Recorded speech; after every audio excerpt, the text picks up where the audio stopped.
Everyone on the internet says, do planks for abs. But what if I told you that 99% of people are doing it wrong, and instead of building a stronger core, they're slowly hurting their back? Sounds dramatic? It's not. Because the truth is, the plank isn't just a simple hold your body still move.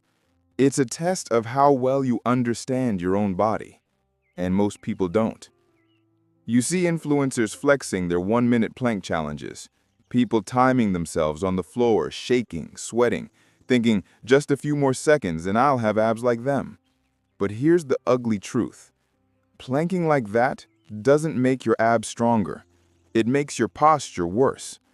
Let's take an example. Imagine Sarah, 27 years old, working long hours behind a desk. She wants to get fit, get stronger, and bring some movement back into her life. So one morning, she opens YouTube, sees a fitness video, and hears the magic phrase, "Start with a plank." She sets her timer for 1 minute. The first 20 seconds feel fine. By 30 seconds, her arms begin to shake. By 45, her breath becomes shallow. Her hips start dropping, her shoulders cave in, and by the time the timer hits 1 minute, she collapses. Proud, but in pain. The next morning, her lower back feels tight. She blames the workout, thinking, maybe I just need to get stronger. But the truth is, her form was wrong, and her back paid the price. And that's the story of millions of people like Sarah, chasing fitness, but forgetting alignment. The goal isn't just to hold longer. The goal is to hold better. Here's what actually happens when you plank wrong. When your hips start sagging, your spine curves unnaturally, shifting all that pressure to your lower back, the most sensitive and injury-prone part of your body. You might not feel it immediately, but over time, this causes stiffness, tension, and even chronic back pain. When your shoulders start collapsing inward, your neck and traps take over. That's why many people complain about shoulder or neck pain after a plank, not realizing they're loading the wrong muscles. But when you do it right, it's magic.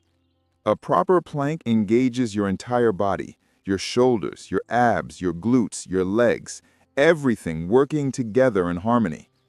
It's not just about strength, it's about alignment, awareness, and control. Think of your body like a bridge. If one part sags, the whole structure weakens. But when every part supports the other, it becomes unbreakable. When you get into a plank, start from your forearms, with elbows directly under your shoulders. Engage your core. Imagine pulling your belly button toward your spine. Squeeze your glutes, press through your heels, and breathe.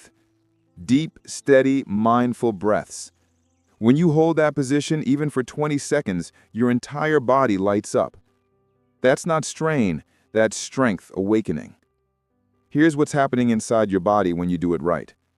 You're training the transverse abdominis, the deepest layer of your core, the muscle responsible for stabilizing your spine and improving your posture. But the magic doesn't stop there. The plank also activates your obliques, glutes, shoulders, and legs. It's one of the most complete full-body movements you can do. But here's where people go wrong. They chase time, not technique. They want to hit 1 minute, 2 minutes, even 5 minutes. But if your form collapses at 30 seconds, holding it longer only reinforces bad habits. In yoga, we say, it's not how long you hold the pose, it's how deeply you feel it. The same rule applies here. So the next time you plank, don't think of it as a punishment or challenge. Think of it as a conversation with your body. Every shake, every tremble, every breath, it's your body learning control. That control, that awareness, is what separates someone who simply does yoga from someone who truly understands yoga. Even if you hold it for just 20 seconds with perfect form, you're doing more good than a 2-minute plank with bad posture. Because the real progress isn't measured by time. It's measured by your focus, your form, and your connection. When you plank mindfully, 4 major benefits start unfolding. First, a stronger core and better posture. A correct plank builds deep core strength that supports your spine, reduces back pain, and helps you move with more energy and balance. Second, improved balance and stability. Your core isn't just for looks, it's the control center of your body. When you strengthen it through mindful planking, your coordination improves, your movements become smoother, and your stability increases in workouts and in daily life. Third, mental endurance and focus. Planks don't just test your body, they test your mind. When you hold stillness in discomfort, you're building patience, control, and calm. The same mental muscles that help you stay grounded during chaos. And fourth, injury prevention. A strong core protects everything else: your back, your hips, your shoulders and knees. When your core supports your spine properly, your body moves like one complete, efficient system. So the next time you hit the mat, remember this: you don't need to prove anything to anyone. Not to a timer, not to a trend, not even to your ego. You just need to show up, mindfully. Engage your body. Breathe with awareness. Move with intention. Because fitness isn't about how much you can endure. It's about how well you can connect. Every move is an opportunity to listen, to how your body feels, to what your breath is saying, to the little adjustments that make everything align. And when you start moving with awareness, your workouts stop being just physical. They become healing. So if you've been doing planks wrong, now you know better. Fix your form, protect your back, train smart.